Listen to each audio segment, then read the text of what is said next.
kronim ya. Segera itu ini tanda-tanda stroke juga ya. Jadi ini paling gampang bisa diketahui. Segera itu dari singkatan dari senyumnya tidak simetris begitu atau mencong satu sisi ya.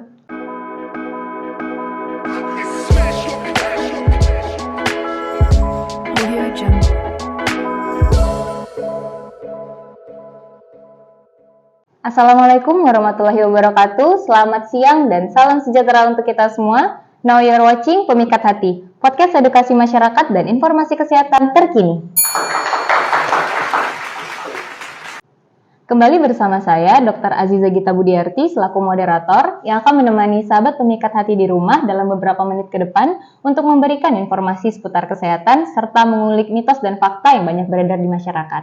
Yang tentunya, semua pertanyaan-pertanyaan kita pada siang hari ini akan dijawab oleh narasumber kita yang sangat luar biasa, yaitu Dr. Emilia Arum Pratiwi. Selamat siang, Dokter. Selamat siang. Ya. Apa kabar, Dok? Alhamdulillah baik. Baik ya, Dok. Ya. Ini kedua kalinya dokter menjadi narasumber pada pemikat hati ya, Dok. Sebelumnya terima kasih sudah meluangkan waktu ya, Dok, untuk menjadi narasumber kembali nih, Dok.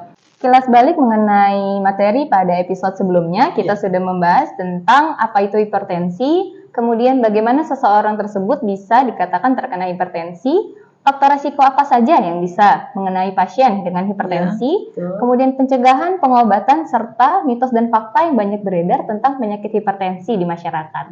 Dan semuanya sudah terjawab tuntas pada episode 1 Pemikat Hati. Jadi yang belum nonton episode pertama boleh tonton dulu sebelum nonton episode ini ya, Dok.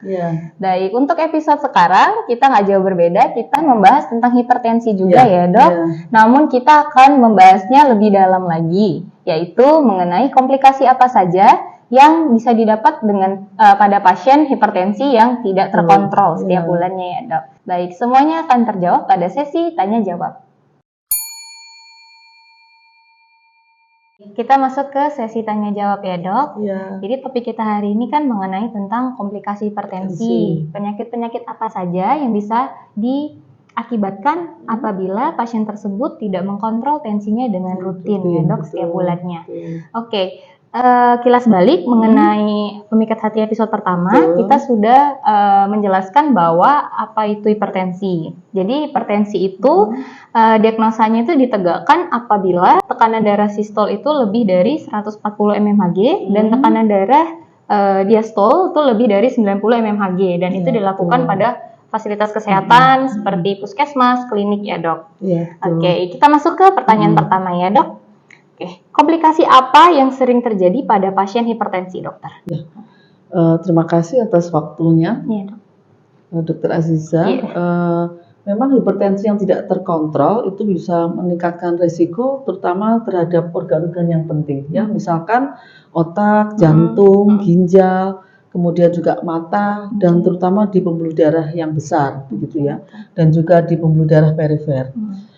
Terutama kalau hipertensi yang terbesar adalah misalkan terjadinya stroke non hemoragik ya, atau stroke perdarahan, dan juga bisa menyebabkan gagal jantung non iskemik sehingga menimbulkan kematian seperti itu.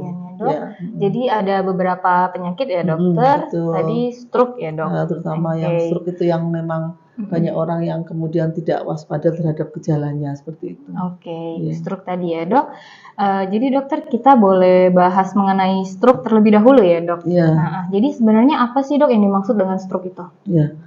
Stroke itu secara klasik ditandai sebagai defisit neurologis yang dikaitkan dengan cedera pada sistem saraf pusat, ya, termasuk adanya infark cerebral atau ada perdarahan di otak terutama, kemudian juga ada di bagian lebih dalam otak atau subarachnoid yang bisa menyebabkan terjadinya kecacatan atau disabilitas dan bahkan kemudian menjadi kematian.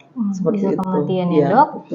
Jadi tadi dokter sudah menjelaskan ada dua jenis stroke ya, Dok. Jadi ada stroke iskemik dan stroke hemoragik. Jadi untuk hipertensi ini sendiri itu menyebabkan stroke yang mana, Dok? Yang paling sering? Hipertensi memang hemoragik atau perdarahan yang paling begitu, sering ya, Dok. Oke. Kalau yang non perdarahan biasanya karena ada sumbatan Sumbatan pada ya, pembuluh Dok. darah Oke. begitu. Jadi karena Ya. tensinya tidak terkontrol dengan Betul. baik, itu bisa menyebabkan pecahnya pembuluh Pembuluh darah darah di otak pada dan itu otak. sangat membahayakan sekali ya, Dok. Oke, Dok. Betul. Untuk gejala stroke itu sendiri, Dokter, apa saja ya gejalanya, Dok? Gejala stroke biasanya ditandai pada satu sisi ya. Jadi satu sisi misalnya kelumpuhan wajah yang timbulnya mendadak. Kemudian juga ada misalkan gangguan sensibilitas ya atau rasanya tebal begitu. Kemudian juga ada kalau yang paling fatal itu bisa sampai penurunan kesadaran, bahkan sampai koma begitu ya. Kemudian pelo kalau orang awam itu cadel gitu ya atau pelo. Tapi kalau kita kan afisia begitu ya. Kemudian juga kadang-kala ada gangguan penglihatan, pusing juga bisa. Kemudian bahkan sampai muntah, mual, muntah, nyeri kepala yang sangat begitu. Oke, Seperti jadi itu. banyak ya tanda-tanda Ya, dari gejala tanda-tandanya stroke cukup itu sendiri ya, banyak Dok. juga, ya. Oke, Dok. Kemudian dokter, apa saja dokter tanda-tanda bahaya stroke dan kapan pasien tersebut dibawa ke rumah sakit, dokter? Iya.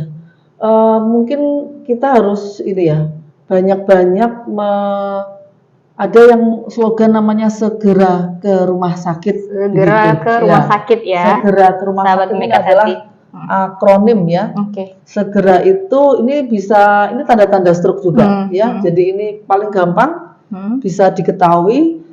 Segera itu dari singkatan dari senyumnya tidak simetris begitu atau mencong satu sisi ya. Kemudian kadangkala kalau mau menelan air itu tidak susah ya begitu secara tiba-tiba. Kemudian ada gerak separuh anggota tubuh melemah ya. Kemudian ada bicara pelo tadi ya. Jadi S-nya senyum, G-nya gerak separuh, kemudian pra-nya itu bicara pelo, kemudian atau kok ditanyain dia nggak bisa nggak nyambung begitu. Kemudian juga ke itu dari kebas atau baal atau kesemutan separuh tubuh ya satu sisi biasanya dari misalkan sini yang kanan yang tebal gitu ya, kemudian yang sisi kiri anggota badan sisi kiri itu yang kemudian kesemutan atau senyumnya tidak simetris seperti itu. Kemudian atau rabun itu pandangan mata kabur ya, kabur dan terjadi tiba-tiba. Nah itu singkatan dari segera ke rumah sakit ya. Nah, singkatan jadi ini lebih mempermudah untuk masyarakat. Ya betul, kewaspadaan masyarakat itu sangat perlu sekali. Sangat perlu ya. Jadi segera ke RS ya. Baik dokter, tadi sudah dokter jelaskan beberapa penyakit yang bisa diakibatkan oleh hipertensi yang tidak terkontrol. Tadi kita sudah menjelaskan tentang stroke ya dok. Kemudian saya mau menanyakan tentang penyakit jantung koroner. Jadi sebenarnya penyakit jantung koroner itu apa sih dok? Penyakit jantung koroner adalah suatu kelainan yang disebabkan oleh penyempitan atau penghambatan pembuluh arteri yang mengalirkan darah ke otot jantung, seperti itu. Oke, dokter. Untuk gejalanya sendiri dokter, dari penyakit jantung koroner itu gejalanya apa saja ya dok? Kalau penyakit jantung koroner ditandai dengan nyeri dada, terutama bagian kiri, ya karena memang jantung terletak di kiri, kemudian bisa menjalar sampai ke leher, ke dagu, kemudian ke tangan, bahkan sampai ke punggung. Dada seperti, ini kalau pengakuan pasien ya, dada seperti mau meledak, seperti dihimpit sesuatu yang berat, begitu. Dan pada lansia atau orang-orang tua itu, terkadang keluhannya seperti nyeri ulu hati, nyeri ulu hati. Oleh karena itu memang kita harus waspada. Keluhan nyeri hati, nyeri ulu hati pada orang tua. Harus kita lihat apakah dia ada riwayat hipertensi, kemudian apakah ada dislipidemi seperti itu ya. Jadi harus waspada pada orang tua karena kadangkala gejalanya bisa jadi tidak khas. Tidak khas ya dok. Jadi pentingnya pemeriksaan ke fasilitas kesehatan ya, betul, Dok, apabila betul. mengalami beberapa tanda yang sudah disebutkan Betul, dokter tadi. betul. Baik, kalau untuk faktor resiko, dokter, Iya. faktor resiko penyakit jantung koroner sendiri selain hipertensi, itu kan ada yang lain ya, dokter. Iya, Yang betul. lain boleh disebutkan apa saja ya, Iya. Dok? Kalau faktor risiko ya ada dua, yang bisa dimodifikasi dan yang tidak bisa dimodifikasi, begitu ya. Yang tidak bisa dimodifikasi itu misalkan umur ya, jenis kelamin, kemudian keturunan itu yang tidak bisa dimodifikasi. Tapi yang bisa dimodifikasi sebenarnya banyak. Misalkan kebiasaan merokok, ya begitu kan. Kemudian makan gorengan sehingga kolesterol tinggi, triglycerid tinggi, seperti itu. Kemudian tadi hipertensi ya, hipertensi yang tidak terkontrol, seperti itu. Kemudian juga diabetes mellitus ya, kemudian juga kurang aktivitas fisik, pola makan yang tidak sehat, kemudian seperti itu, dan juga konsumsi lemak yang berlebihan, seperti itu. Nah itu sebetulnya kan bisa, artinya dimodifikasi itu bisa diubah dengan perilaku yang sehat, seperti itu. Oke, dokter. Kemudian pertanyaan selanjutnya, dokter. Bagaimana mencegah terjadinya stroke dan penyakit jantung koroner pada pasien hipertensi, dokter? Pada dasarnya setiap orang memiliki cara yang berbeda ya, atau sensitif terhadap terapi atau gaya hidup. Yang bisa dilakukan adalah yang pertama, itu tadi menerapkan pola hidup sehat. Tadi batasi konsumsi garam, kemudian juga makanan yang berlemak, kemudian juga olahraga secara rutin sesuai umur, sesuai mungkin ada riwayat penyakit ya, kemudian kontrol rutin ke fasilitas kesehatan ya, terutama itu. Dan bagaimana nanti misalkan ada obat-obatan yang harus diminum, itu juga harus diminum secara teratur, sesuai dengan aturan dokter. Jangan beli obat sendiri, begitu ya. Kadang-kala seperti itu kan, beli obat sendiri, kemudian itu ya boleh-boleh saja, tetapi tetap harus ada pengontrolan secara rutin. Ya, itu pentingnya kontrol ke kesehatan itu yang utama, karena kan kita tidak bisa ya, Dok, membeli obat tanpa kita tahu nih tensi kita berapa, gitu. Karena masyarakat banyak itu selalu langsung membeli obat yang sama, tanpa memeriksa tiap bulannya ya, Dok. Atau sudah merasa lega kalau sudah tahu kolesterolnya berapa, triglyceridnya berapa, minum obat, tapi habis itu pola makannya berantakan lagi, Dok. Itu banyak sekali. Jadi intinya memang modifikasi gaya hidup itu sangat penting sekali ya, Dok, pada pasien hipertensi gitu ya, yang kita bahas hari ini.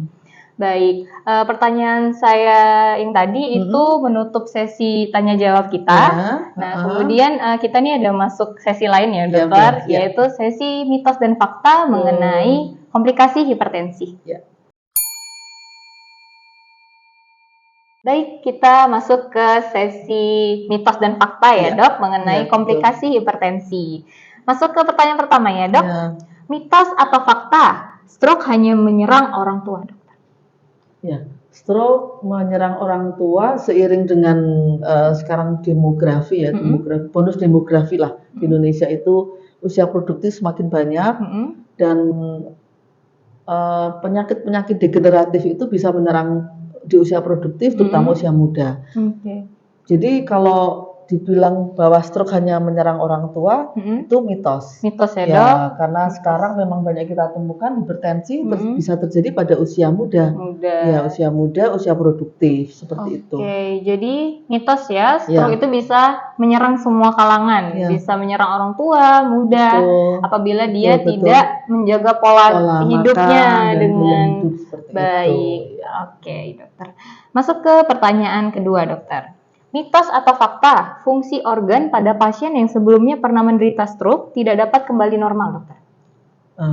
Nah ini, pada pasien-pasien yang memang kemudian ada gejala stroke atau menderita stroke, kita bisa melihat untuk penanganannya atau yang tadi gejalanya tadi ya, itu terutama untuk tanda-tanda auto onset. Jadi mulai muncul dia gejala, kalau dia bisa langsung ke rumah sakit ya kurang dari 6 jam atau kita sebut golden period. Ini memang bisa kemudian pasien tertangani dengan baik. Jadi ini sebetulnya ini jawabannya mitos dan fakta. Mitos dan fakta memang bisa kemudian ada gejala sisa, tetapi bila itu kemudian tertangani dengan baik sebelum 6 jam, baik yang gejala stroke maupun PJK, hanya sekitar 10% untuk gejala sisanya. Tetapi kemudian bila tidak, nah itu bisa terjadi kematian atau gejala sisanya 75% terjadi gejala sisa. Jadi ini memang ya bisa mitos, bisa juga bisa fakta, mitos dan fakta. Ya. Jadi tergantung penanganan ya, betul, penanganan kita seberapa lama kita menangani pasien dengan atau pasiennya itu datang kurang dari 6 jam lebih baik ya dok. Betul, ada golden periodnya ya, sahabat pemikat hati. Jadi mitos dan fakta bisa nih menyebabkan kerusakan organ permanen ya dok. Betul. Oke, masuk ke pertanyaan ketiga. Mitos atau fakta, pasien hipertensi yang bertubuh kurus tidak beresiko mengalami komplikasi penyakit jantung koroner, dokter? Ya memang resikonya lebih pada yang obesitas. Tetapi orang yang kurus ya, tetapi misalkan dia punya hipertensi, kemudian ternyata dia ada dislipidemi gitu ya. Nah itu juga beresiko untuk bisa menyebabkan terjadinya komplikasi hipertensi tadi.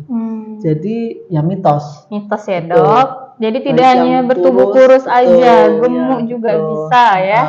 Gemuk terutama. Gemuk lebih beresiko, kurus juga bisa. Kurus juga bisa. Oke dokter.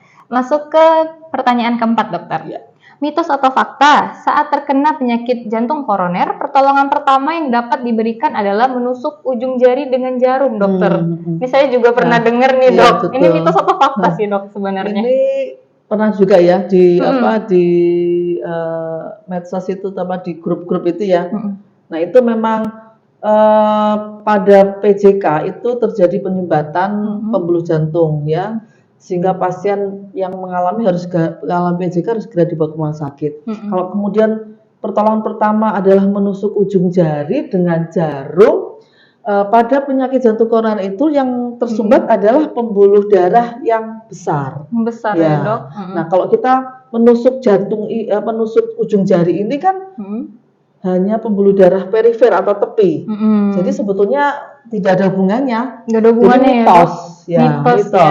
Jadi mitos. Tidak ada ya sahabat pemikat hati itu kalau misalnya ada dengar-dengar lagi itu masalah kalau ada gejala penyakit jantung koroner ditusuk tuh ujung jarinya itu nggak ada lagi tuh mitos ya. Jadi intinya harus segera dibawa ke rumah sakit ya dok. Daripada cari jarum lama, dok. Mendingan langsung ke rumah sakit saja. Dilakukan pemeriksaan keseluruhan ya dok. Bisa tahu langsung penyebabnya, begitu ya. Belum nanti kalau jarumnya tidak steril ya jadi habis buat apa begitu kan malah bikin infeksi. Benar sekali dokter. Baik, pertanyaan saya yang terakhir tadi itu menutup sesi mitos dan fakta tentang komplikasi hipertensi kita pada siang hari ini ya. Baik dokter, ini kita sudah masuk di penghujung acara podcast kita pada siang hari ini ya dok. Jadi saya mau menarik beberapa kesimpulan dari podcast kita hari ini, dimulai dari komplikasi dari pasien hipertensi itu bisa terkena beberapa penyakit. Ya, diantaranya bisa terkena stroke, kemudian penyakit jantung koroner, bisa mengenai ginjal juga tadi ya dok. Kemudian untuk stroke itu bisa disebabkan oleh penyumbatan pembuluh darah di otak maupun pecahnya pembuluh darah di otak. Nah, kemudian untuk tanda-tanda bahaya dari stroke itu sendiri ada singkatannya biar sahabat pemikat hati di rumah lebih hafal ya dok, yaitu segera ke RS, yaitu senyum tidak simetris atau mencong ke satu sisi, kemudian gerak separuh anggota tubuh melemah tiba-tiba ya dok, kemudian R-nya itu bicara pelo, kemudian kebas atau baal atau kesemutan pada separuh tubuh, kemudian rabun R-nya, S-nya sakit kepala hebat yang muncul tiba-tiba, yang tidak pernah dirasakan sebelumnya pada pasiennya dok. Kemudian untuk tadi penyakit jantung koroner, itu gejalanya salah satunya yaitu yang ciri khas, gejala spesifiknya itu adalah nyeri dada di sebelah kiri seperti tertimpa beban berat, benar ya dok? Betul. Dan seperti kalau dari pasien tuh ada cerita kayak mau meledak ya dok? Iya. Oke. Kemudian ada golden period ya dok, golden betul. period penyakit stroke dan penyakit jantung koroner. Apabila kita membawa pasien ini tidak lebih dari golden period 6 jam, itu lebih baik ya dok. Lebih baik dan lebih meminimalisir terjadinya komplikasi yang lain dari kematian. Benar sekali ya dok. Sahabat Pemikat Hati, sekian Pemikat Hati episode kedua kali ini ya dok. Semoga podcast kita pada hari ini bisa memberikan informasi dan manfaat yang baik untuk sahabat Pemikat Hati di rumah. Baik, jangan lupa komen, like, dan subscribe YouTube Puskesmas Patuk 1. Jangan lupa 1 ya, pakai angka. Kemudian jangan lupa juga follow IG Puskesmas _Patuk _1. SATU ya dok, 1. Saya Dr. Aziza Gita Budiarti, mohon undur diri. Wassalamualaikum warahmatullahi wabarakatuh. Sampai jumpa di episode Pemikat Hati berikutnya. Salam sehat, sehat dimulai dari kita.